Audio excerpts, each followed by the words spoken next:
All right, thank you everyone. Good afternoon. So nice to see all of you today. My name is Sally Guzik. I'm the Vice President of Strategic Initiatives with Fourth Economy. We're so happy to be hosting this webinar today, and we had about almost 200 people registered, and it looks like we're inching up to 100. So hopefully it's a really robust conversation that we get to have with all of you today. Just a little bit about ourselves. Fourth Economy is an economic development consulting firm that we're also part of Steer International Consulting.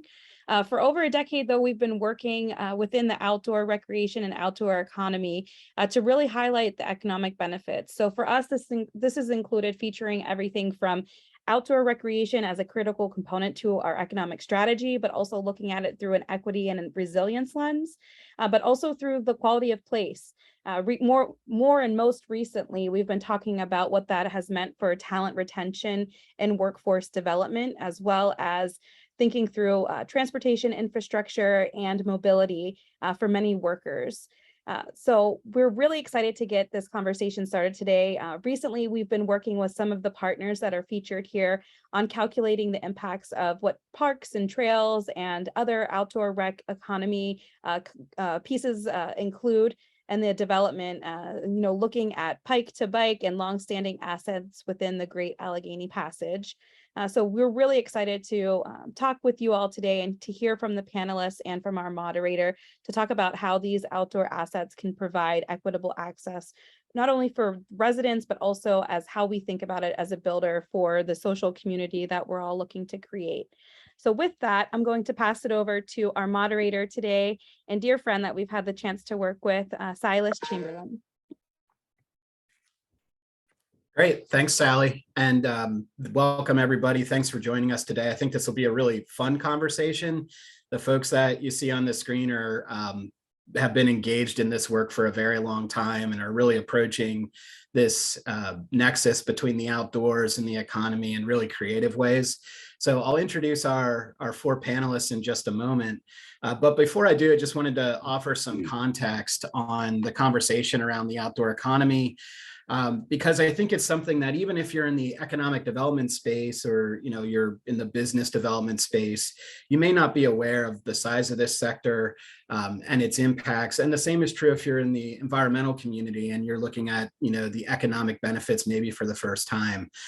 So this is a significant economic sector, even if we just look at Pennsylvania. And I know Nathan will flesh out some of these numbers a little bit more when he speaks, but even if you look at the core economy that the Bureau of Economic Analysis identifies in Pennsylvania, the outdoor recreation economy is nearly a $12 billion sector that at roughly 1.5% of our state's economy is larger than a lot of other economic sectors that get a whole lot of attention. It's larger than agriculture, it's larger than mining, it's larger than oil and natural gas extraction. And so when we think about sort of the support systems and the infrastructure that's there to support some of those sectors and compare it to this very robust economic sector that outdoor recreation represents, you can sort of see how it's gone under the radar. And if you look out beyond that core economy, there's a report that the Pennsylvania Downtown Center commissioned through John Stover and Associates that shows a nearly $29 billion economy that sort of builds off that core economy and has a ripple effect that ends up supporting nearly 250,000 jobs in Pennsylvania, sustains nearly 8,000 businesses. So this is not an insignificant economic sector.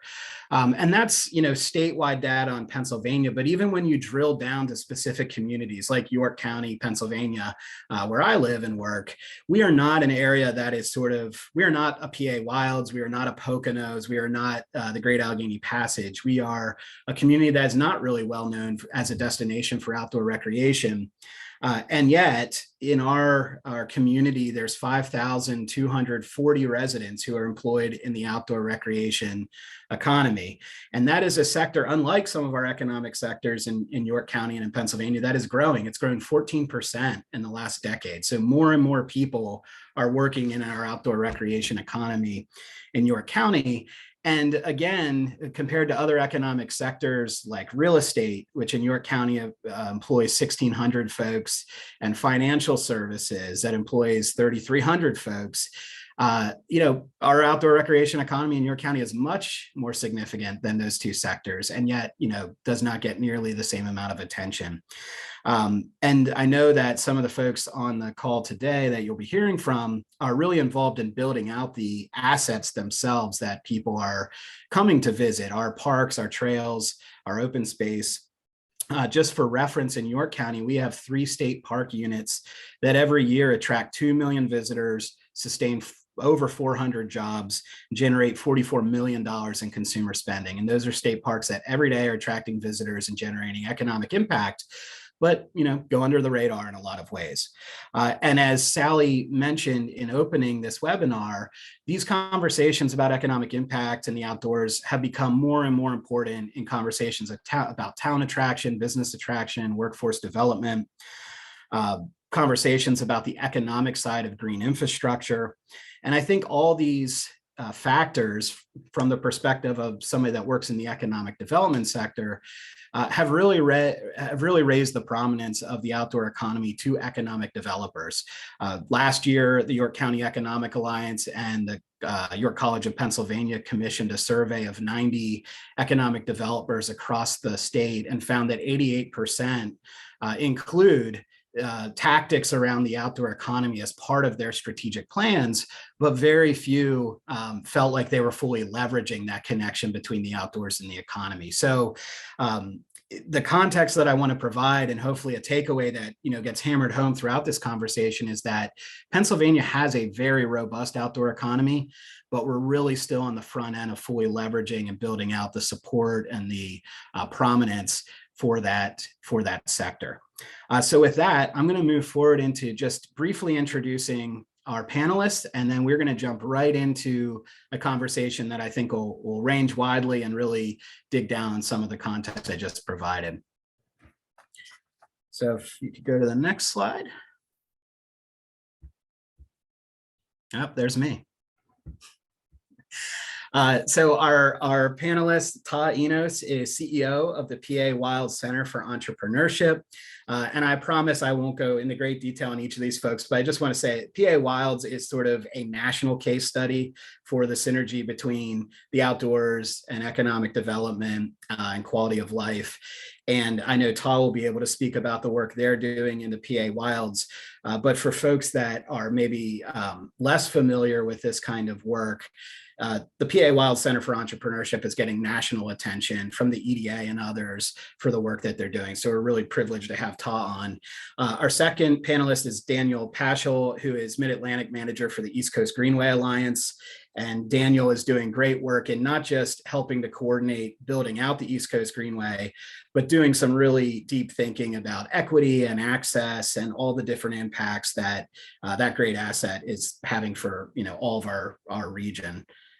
Our next speaker is Nathan Regner, who is Pennsylvania's very first Director of Outdoor Recreation. And Nathan has been in his position for about 6 months now and has already had a dramatic impact on pulling together the various threads of outdoor recreation in this sector and really trying to make the sum of the parts greater than they have been individually over time. And Nathan, I know will only have a chance to really skim the surface of the work that he's doing today, but the work that Nathan is leading will really be elevating the outdoor economy and the whole outdoor recreation sector in general in the coming years.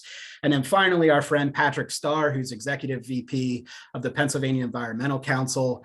Patrick, through outdoor towns, river towns, and just the general work of PAC across Pennsylvania, has really been involved in this work for, well, I don't know, Patrick, a couple decades probably. So we really have a stellar group of individuals on this panel, and I won't belabor any more introductions, and we'll jump right into our discussion.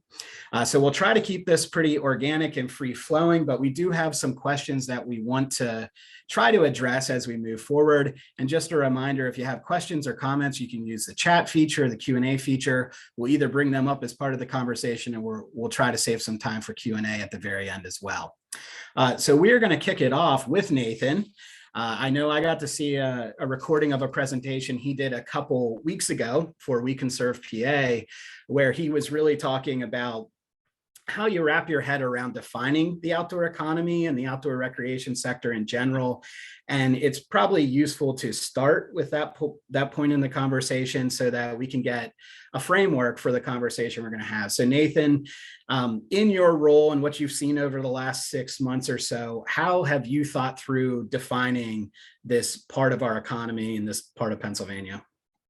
Thank you, Silas. Thank you to my co-panelist for the Economy for putting this on, and for everybody who's attending, for spending your time with us.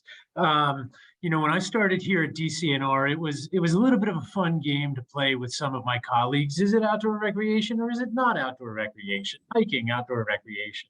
Golf, outdoor recreation. Scenic driving, I think it is, others don't. But as fun as the is it or isn't it game, as fun as it is to play that game, I don't think it's particularly useful. I don't think it's useful because it defines outdoor recreation as an activity. And while activities are part of outdoor recreation, the outdoor recreation and the outdoor economy is really a bigger picture entity that's about the experiences that we have when we're outside, when we're connecting with nature, when we're spending quality time with family and friends. And so that's one important way to define it is based on experiences and the benefits that outdoor recreation gives us. Now, if we're trying to, at a certain point, we do need to pin this thing down so that we can measure it, so that we can develop policies to support it, so that we can communicate about it. And when we're doing that, I again don't think that there is one particular set that should be focused on. I like to think about it in terms more of sort of core and supporting and peripheral sectors of our economy.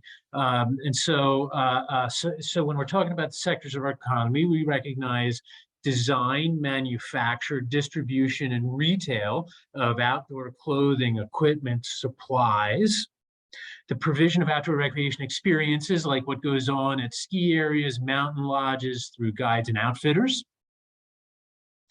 There's the professional services associated with outdoor recreation, including map makers, information providers, web services providers, landscape architects, attorneys and accountants serving the outdoor recreation industry. And then there's sort of the biggest slice of them all, the way outdoor recreation plays into other types of community and economic development activities or desires, like business and workforce recruitment and retention. So there's that big bucket of concepts with sort of the concentric circles getting more specific in between them. And when it comes to quantifying them, there are some decisions that the different entities, whether they be analytical entities like our friends at Fourth Economy use, or like the Bureau of Economic Analysis uses when trying to quantify the size and scope of the outdoor economy in Pennsylvania. And Nathan, just a follow-up question, maybe for folks that aren't in Pennsylvania but are joining us today. Is there any sort of standard across states and that's been applied? And I know there's other people in other states that are leading offices of outdoor recreation, or various iterations of that. Does everybody look to the BEA, or does everybody sort of have their own way of identifying what this sector is? Good question. It's an ongoing conversation within the community of directors of outdoor recreation across the country. We do agree that BEA data is a great benchmark. It's a great benchmark because it's national, because it covers all industries, because it's updated every year, and because it treats the economy of a state or of the nation as its unit of analysis. Within that data within that estimation methodology from the Bureau of Economic Analysis, there's some discussion about how well the set of industries included in outdoor recreation reflect each state's outdoor recreation economy.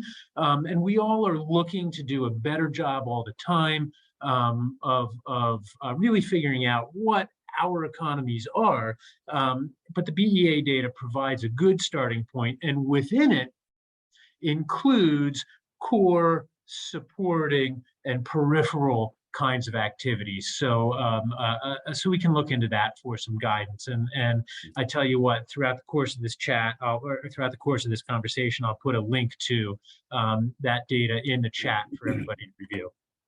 Great. Thanks, Nathan.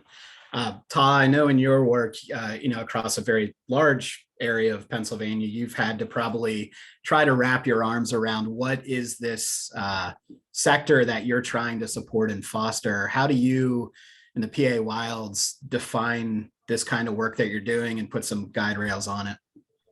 Sure. I think the, sort of at the very highest level, the way that we talk about it is, I think it's really sort of easy for communities or folks that don't fully understand, outdoor rec or just haven't interacted with it that much to really sort of put it just in the tourism bucket. That is where a lot of people's minds go in the beginning. And tourism, that piece of it, the service sector is a hugely important piece of the outdoor economy for sure. But there is definitely this other side to it.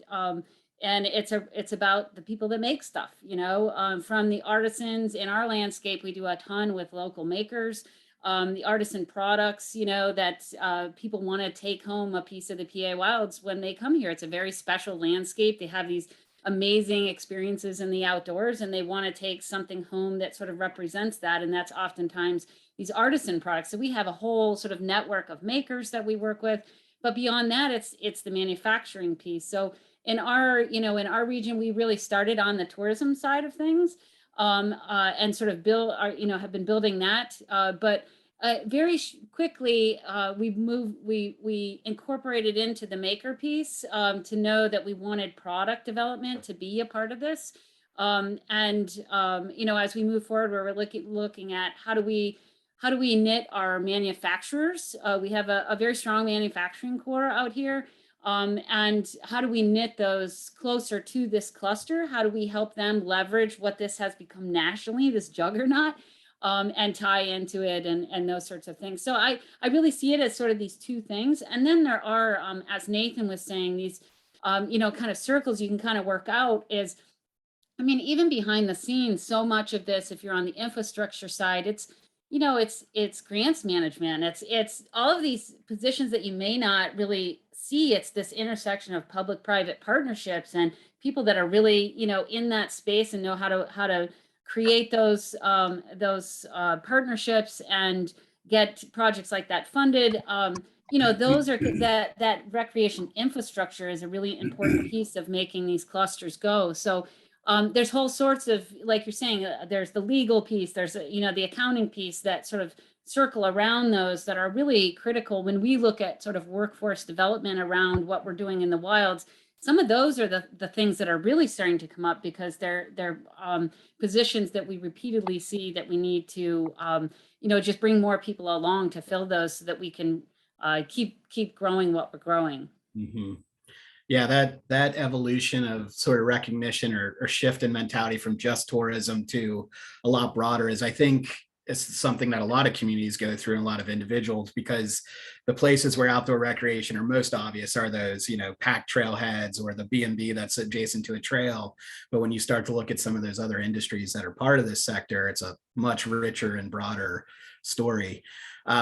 Patrick and Daniel, I want to turn to both of you because you're both engaged in different ways in creating some of the assets that really, create the framework for allowing all this to happen, but also bring to the work an environmental perspective as well. So Patrick, maybe we could start with you just talking through as, the perspective of a statewide environmental organization, how you see yourselves fitting into this work and how you reconcile that idea between environmental stewardship and the economic benefits of the outdoor economy. I love the way it's been talked about already, Silas, and would just say that, at a broad perspective, PEC views the outdoor recreation economy as a kind of gateway, and one could say gateway drug for environmental stewardship. And I think it's so interesting just already what's been said in this panel, even environmental stewardship. So investment in infrastructure for outdoor recreation, or for that matter, investment in reducing abandoned mine drainage is in itself a form of economic development and economic investment. So tying together local communities' conservation of the landscape that can actually produce their economic benefits directly to their community. Those two things create, we think, a very positive loop. I chuckle to myself that I read in National Geographic about efforts to do this in, say, Africa. We're trying to do this right here in Pennsylvania, where we need to tie back populations to landscapes that historically were natural resource extraction industry focused. So whether it was timbering, whether it was oil, coal, we obviously still have some of those things, but we have all these towns, all these villages, all this infrastructure that is a legacy of that past, but that is in fact then an opportunity for these communities. One thing I want to say, with all respect for the larger manufacturing and other types of outdoor recreation economy elements, one of the things I like about some of the service aspects is that it can build local wealth. You know, we have a real challenge in many of our distressed Pennsylvania communities, finding ways to actually build local wealth. So it's really an equity issue, and it's not the way we always think about equity. We have populations of really disadvantaged rural people in Pennsylvania. And one of the nice things about the service side, at least, of the economy is that it creates opportunities for business development in those communities, which I would go so far as to say is a major thrust of our PEC's Outdoor Town.org site, and part of our learning over a couple of decades through our river towns, trail towns, all of the experiences that we've had in Pennsylvania, that you can really generalize this to an outdoor town, an outdoor, connecting towns and outdoor recreation.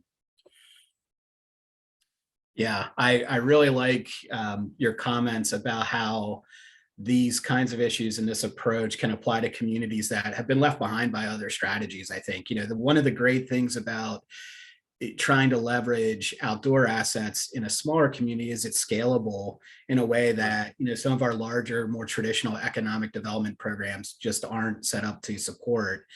We've certainly seen that through programs like outdoor towns, trail towns, river towns, where some of the larger grant programs, financing programs just are not scalable in a way that going in and talking about creating those outdoor assets and then creating jobs and business opportunities off of those really do resonate with small communities and rural communities. Well, I like to throw in the word locavore. I mean, I feel like this is like the most locavore kind of economic development you can possibly do.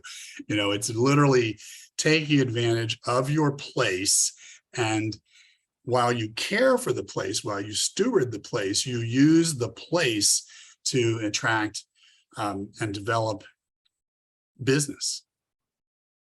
Yeah, absolutely.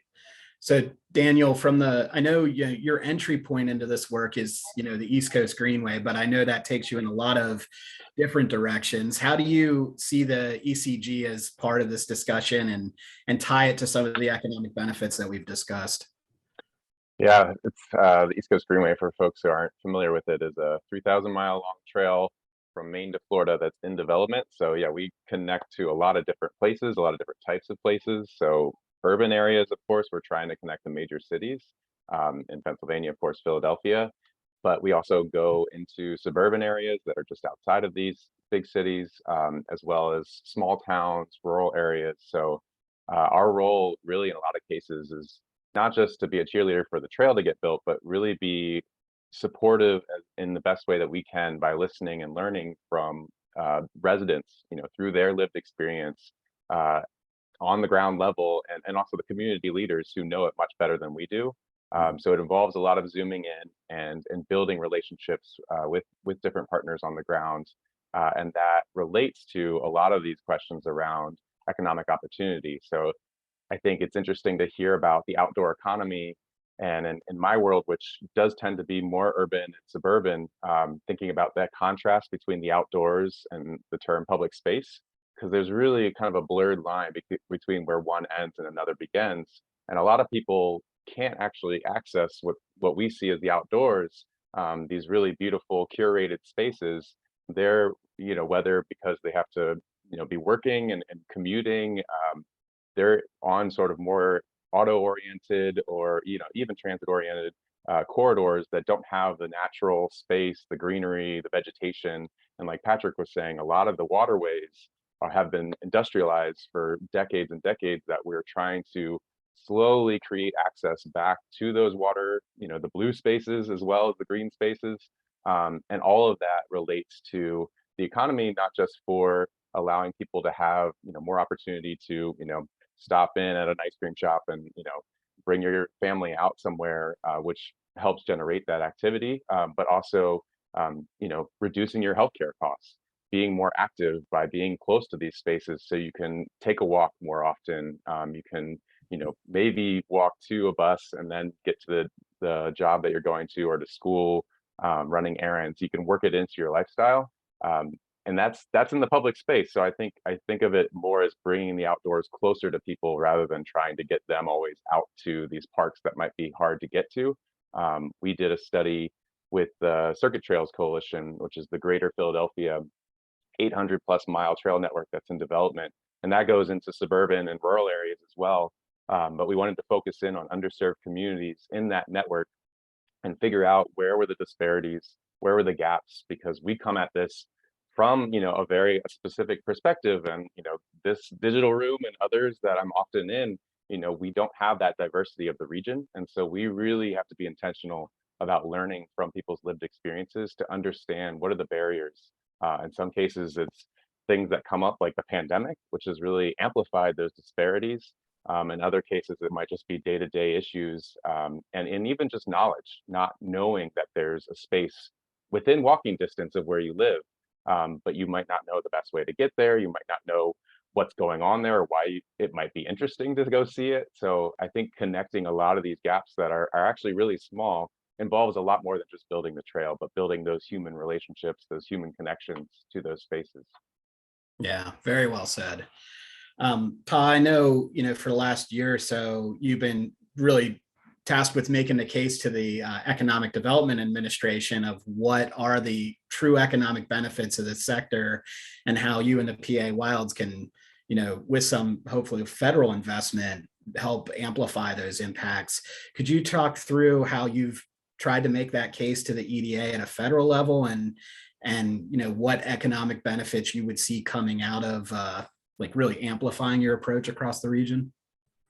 Sure.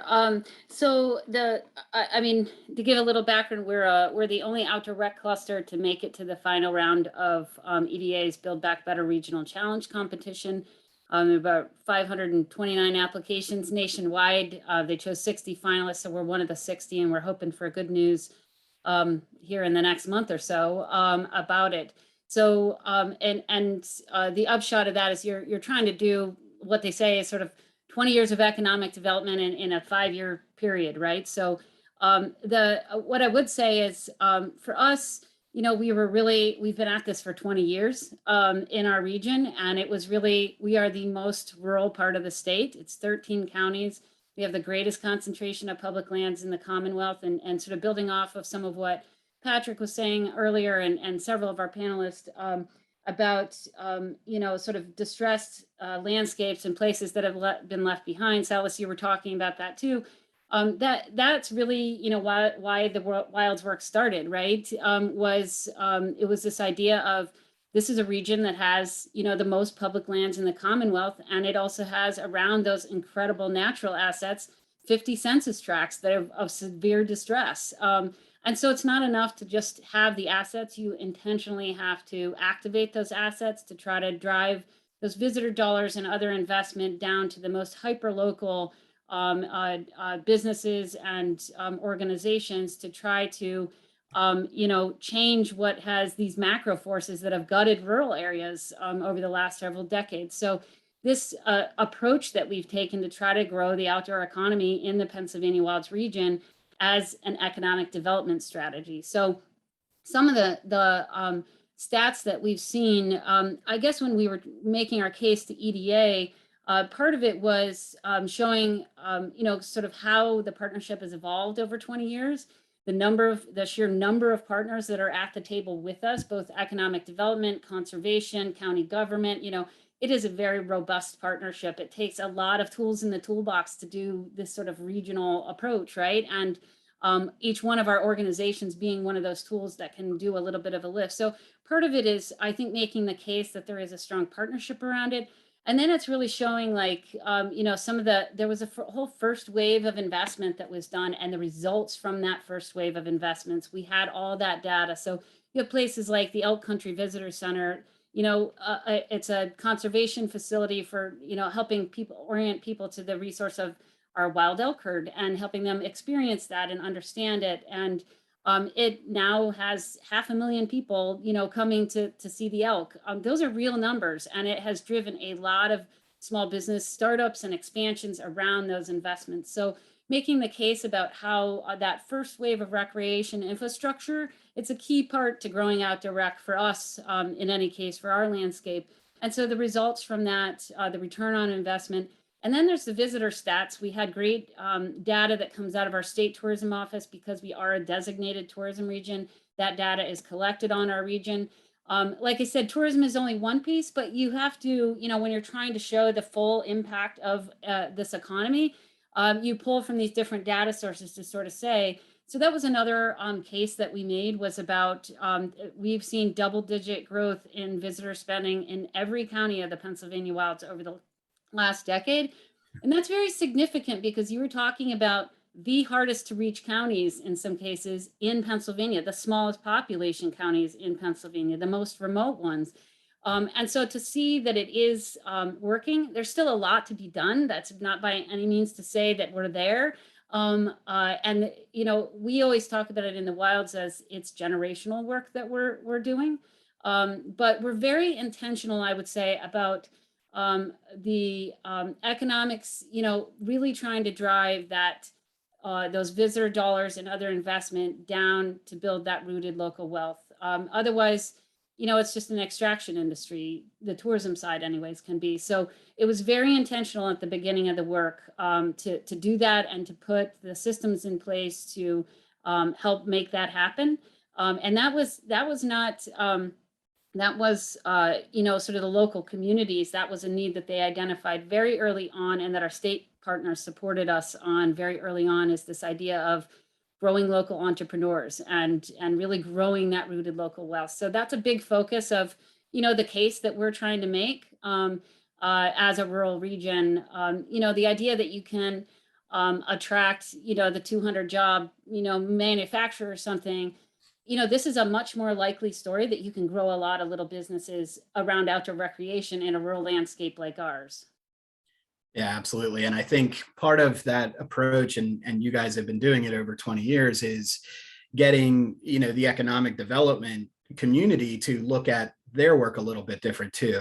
So that idea of attracting that one business that's going to create 300 jobs versus, 300 businesses that might be sole proprietors or only have one or two positions, that, that's still success. It's just, it looks a little different than what we might have done traditionally.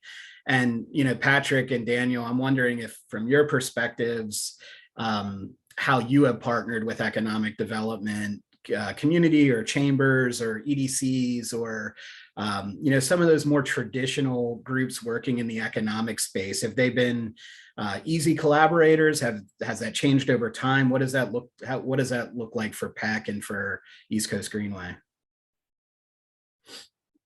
I'm going to let Daniel go if you want, or I can jump in. Sure, I don't mind.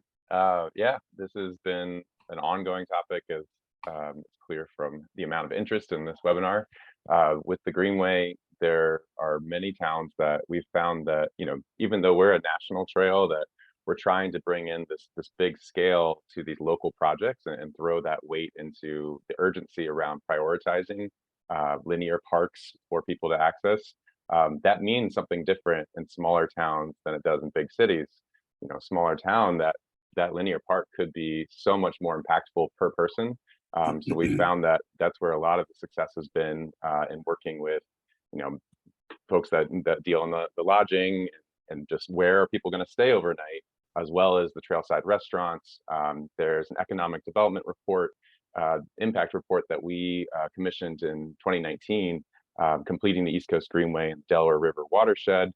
There's some really great case studies in there. If you go to greenway.org/impact, Bristol Borough and Bucks County, Lower Bucks County has an incredible story to tell that they're already seeing from really mile zero. If folks are familiar with the Delaware and Lehigh Trail, 165-mile long trail, much of it is complete.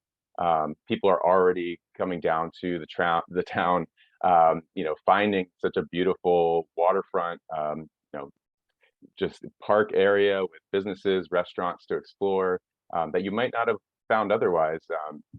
And that's something that we want to tell the story of. And so we've worked with the local business association there just to present the idea that it doesn't have to stop here. You know, this doesn't have to be it could be mile zero of the DNL, but then mile, you know, whatever of the next trail that continues on down to Philly, goes elsewhere in Bucks County, up into Chamonix Creek.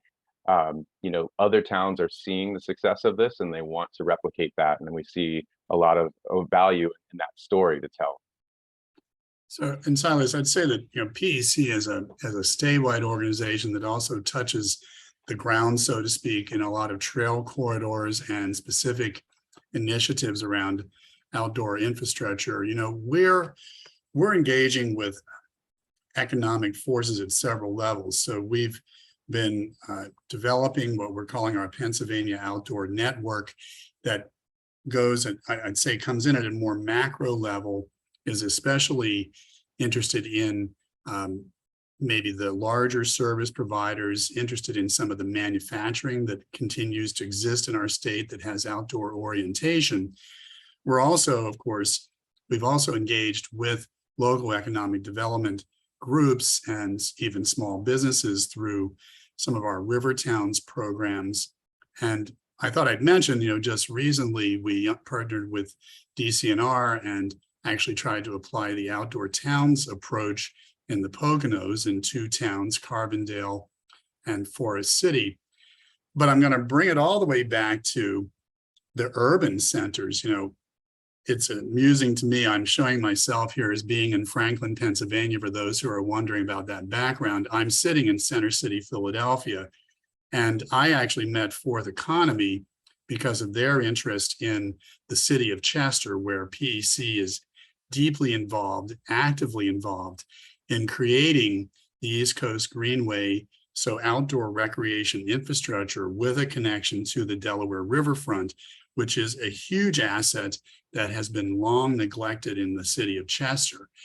And I think it's a really intriguing question how we can leverage for small business development in particular in Chester, again, that locavore aspect of outdoor recreation.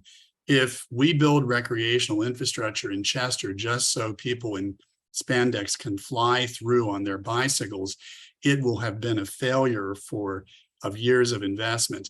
What we want to see in a place like Chester is that the community gets better access to their natural resource, the Delaware River, to their creek, the Chester Creek, and perhaps business development on their nearby Avenue of the States, which is starting to see some nascent economic development after years of decline.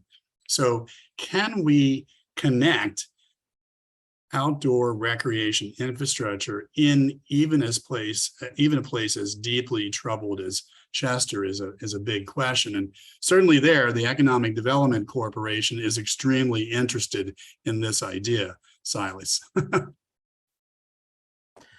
Yeah, and just I wanted to mention that any time that I fly by in spandex, it's a failure for everyone. I mean, so that's a visual that can shut down a project very quickly. Thank you for that. Thank you for that levity. And I know Nathan had a comment he wanted to share. I saw his hand go up. Yeah, my answer to your question, Patrick, is we can connect outdoor recreation to communities and their prosperities, and we can do it in Chester, and we can do it in the Pennsylvania wilds.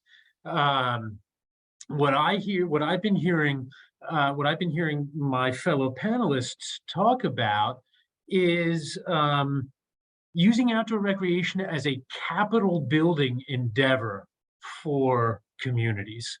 You know, when we talk about, I'm getting goosebumps as I think about this. When we talk about development of our communities and our Commonwealth, we think about doing it in a sustainable way, in a way that builds our capacity for the future, rather than draws upon our capacity for short-term gain.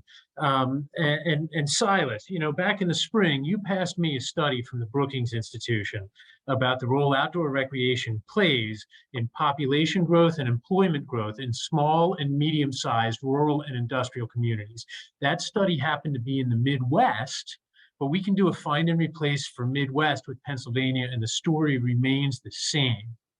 What we see in these communities is that communities with higher quality of life have increasing populations, increasing employment of those growing populations.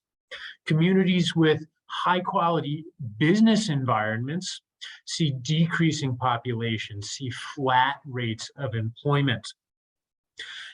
High quality business environments defined in this study have to do with regulatory relief, tax relief, low wages, low property values. Those are kinds of things that draw down the capital within communities, whereas development of outdoor recreation assets, cultural heritage preservation in downtowns, nurturing of entrepreneurs, of businesses connected to communities, the kinds of things we're talking about here in this webinar with the outdoor economy. Those are the kinds of activities that build the capital in these communities and lead to population growth, employment growth, vibrancy and prosperity. And that, I think, is a growing, you know, it's Patrick, I think you were saying that economic developers in communities and counties and regions are starting to have a change of mind and change of heart. And I think it's recognition of this capital building role that outdoor recreation can play. That is a great way to frame it. Capital building instead of extraction. Ta, go for it. Yeah, thanks, Silas.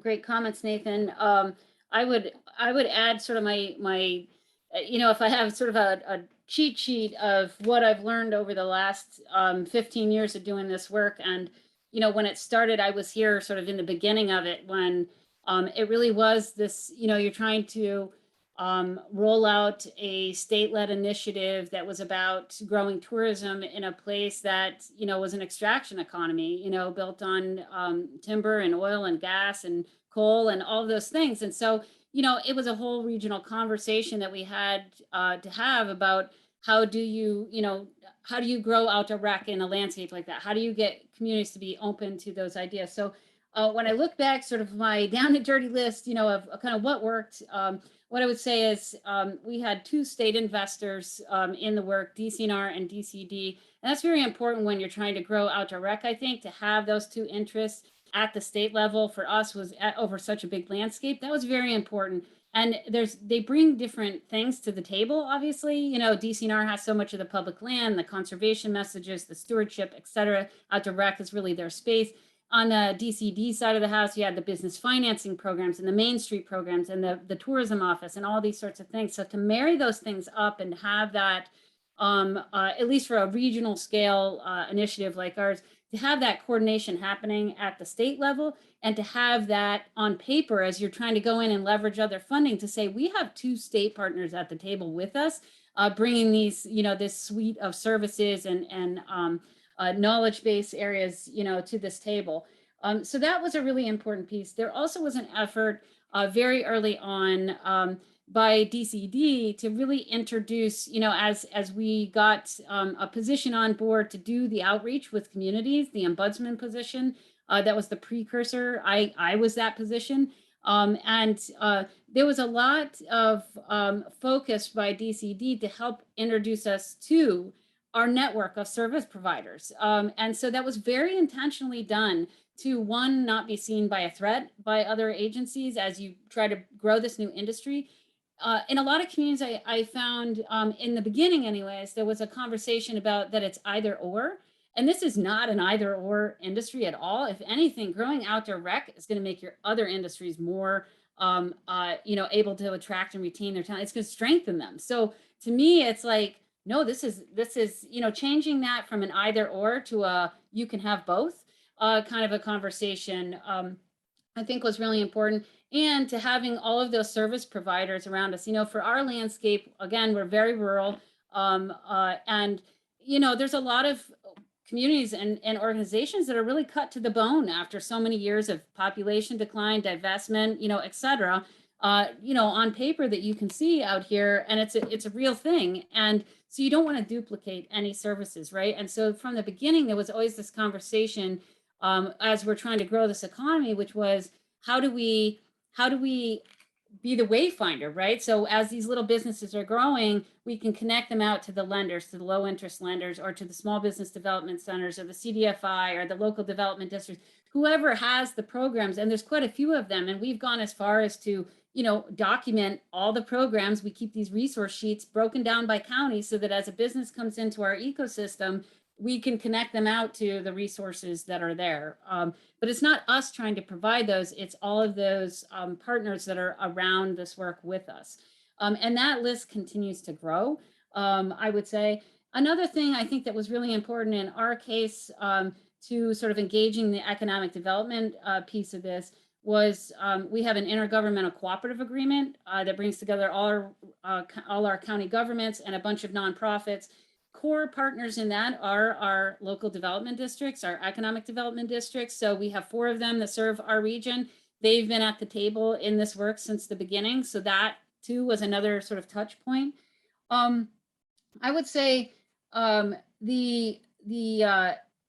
functionally, the places where I see the biggest opportunities to really deepen the partnerships as you go forward is around, it's around projects, it's around grant applications. You can engage a local developer about, how can you be part of this and how can we strengthen what's happening here? Support letters, committee work, on my board of directors is the economic development director for one of our cities. It's good to have those perspectives and that they are happening at all sorts of different levels of the work, I think. And then I got a question in the chat here. Somebody said, was asking me about what are some of the tactics that worked in terms of your outreach and your messaging. I'd say one of the most important things that folks did early on was, understanding that the messenger matters. You can't, you need somebody that talks to local culture to go out there and have the conversations, and having real life, examples of successes that you can show worked for us was very important. So the messenger matters, having case studies matter, having the big stats, that framework I think is really important, but it's also just, having those real life stories about how this worked, particularly in rural landscapes. I think that's very important because so much of it is built around trust and relationships and that relationship capital that you build. Yeah, I think those lessons learned and sort of that list you just ran through is so important, because I think there's a lot of communities who just don't know where to get started and how to start building those relationships and make that outreach. And even if you have the case statement in your mind, really how to foster that kind of work. And I think PA Wilds has done it. And that was just probably the tip of the iceberg on things that you've learned along the way. Yeah, and I'd only add, Silas, one other thing, and I'm sorry for butting in there, but I did want to also say is that in the Appalachian region, for those that are on the webinar that are in the Appalachian region, the Appalachian Regional Commission has been at this a long time. I know that right now it's a very exciting time in federal funding circles that you can see a lot of these agencies really starting to understand outdoor rec as an economic driver.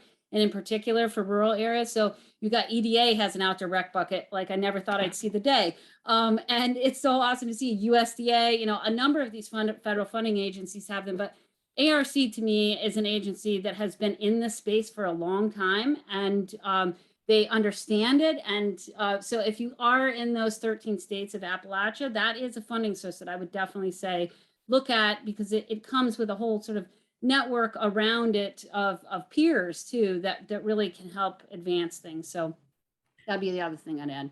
Yeah, absolutely. And I will say that for those of us that aren't in the ARC, we often look longingly to the West and wish that we were part of that work, but the best practices are translatable to those who aren't directly in the ARC as well. We're going to try to get close to wrapping up here, and we saw some questions come in. You still have time to submit through the chat or the Q&A if you have one. There's a question about internet connectivity and how access to the internet plays into this work.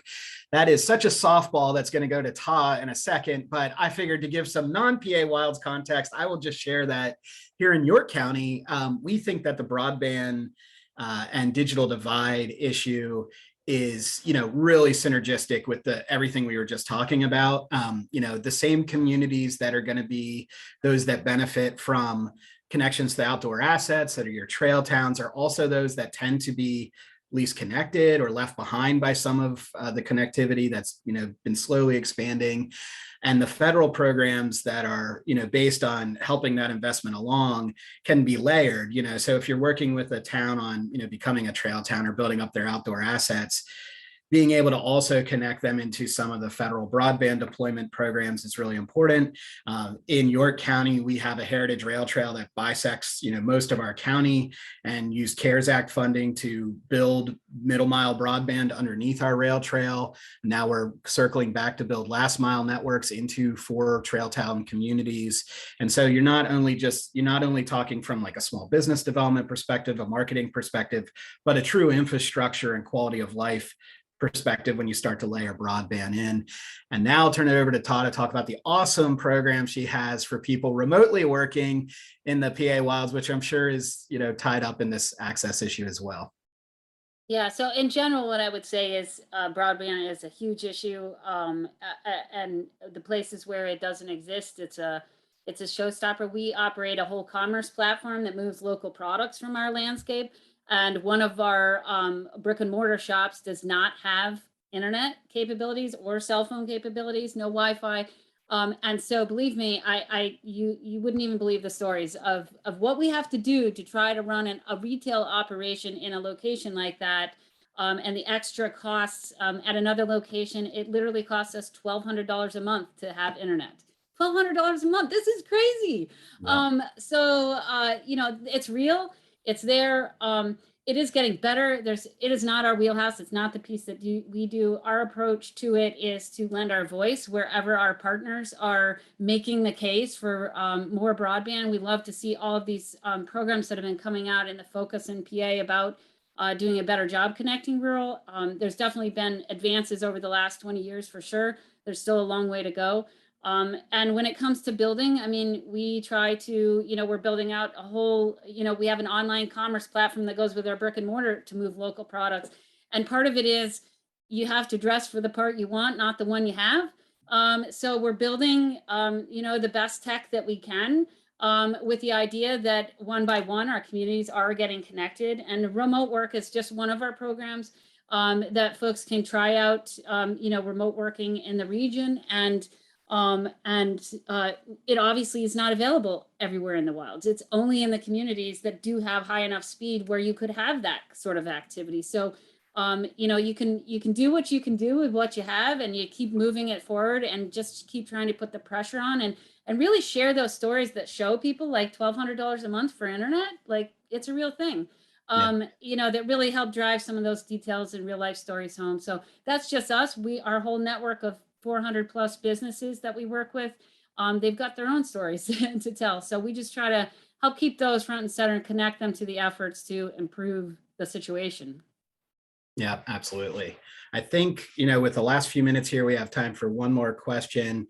One came in about how you work with rural communities who may be resistant to change. I'm sure any of us who have, you know, done this type of work have run into communities that are reluctant to see things change for better or worse.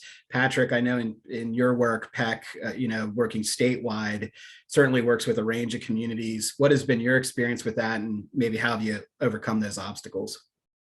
Well, you know, what I thought was really interesting about seeing the question in the chat, Silas, is that it doesn't apply just to rural communities. Urban communities too can be very concerned about change. It may be change of a different flavor, but it's still people that are different than we are coming into our communities. One of the answers, I believe, is certainly making sure that you've done excellent outreach and built a solid foundation amongst, again, who you want to be your advocates, which would be your local leaders. It has to be community-based. There also needs to be a strong emphasis on the community benefits. So whether it's building a trail or an outdoor, let's say infrastructure to get into a river, it's like, that's for your enjoyment. That's for your grandchildren. That's for you to enjoy with your family, as well as for these visitors who will come and actually contribute to our economy. It's for your health. So I think it's really important that these investments are first and foremost for local benefit. That's part of my answer. Yeah. And I hate to cut it off without giving everybody a chance to respond to that, but I have to because we're out of time. I think You like the answer, Silas, or not?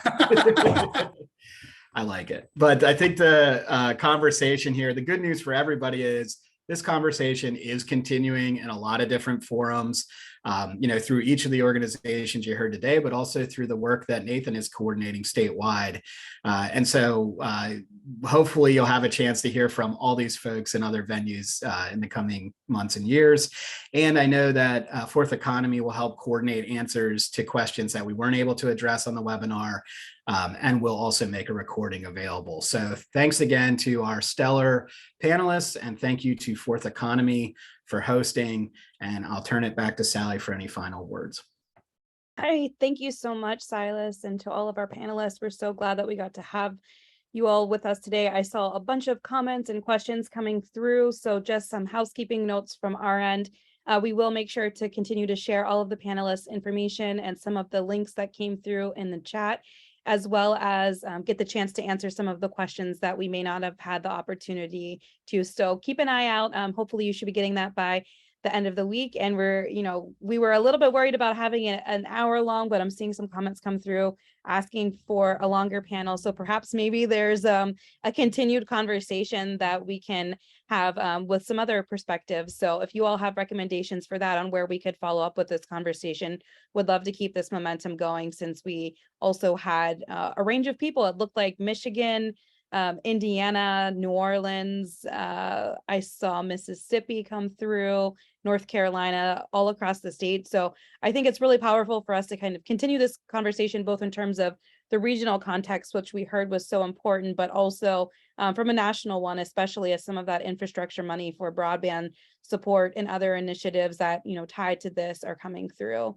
So again, thank you all, and we will be following up with you. And please reach out if you have any other additional comments, questions, suggestions, or ideas.